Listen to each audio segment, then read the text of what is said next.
এই দে গাইস, আজকে কাকুর জন্মদিন, সেই উপলক্ষে আমরা কেক কাটিং করবো।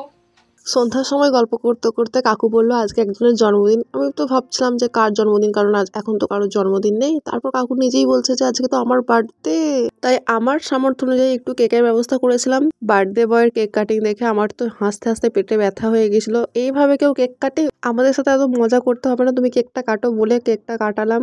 দেখো 20 টাকারও সেলিব্রেশন হয় আর 20,000 টাকারও সেলিব্রেশন হয়। এখন ভগবান আমাকে 20 টাকার দিন দিয়েছে, সেই জন্য আমি 20 টাকার সেলিব্রেশন করলাম। এই দেখো কাকুর সাথে সাথে কাকুর ছেলেও কেক কাটছে। আর সব থেকে বড় ব্যাপার হচ্ছে আনন্দটা।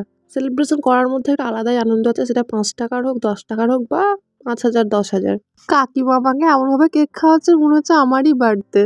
আমার তো অনেক হাসি পাচ্ছে, তখনও হাসছিলাম, এখনো হাসছি। তারপরে কাকিমা কাকুকে কেক খাইয়ে দিল, তার সাথে সাথে কাকিমার ছেলে মানে ভাইকেও কেক খাইয়ে দিল। আমিও বললাম যে ভাই আই কেক খাবি, তখন ওর রিয়াকশন দেখো, হেভি টেস্ট।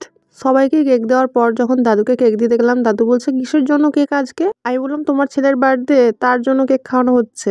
দাদু তো প্রথমে বিশ্বাসই করে না, তারপরে দাদু ভাইকে খাই দিল। ভাইও তো বাবা, উফ কি কেক খায় ও।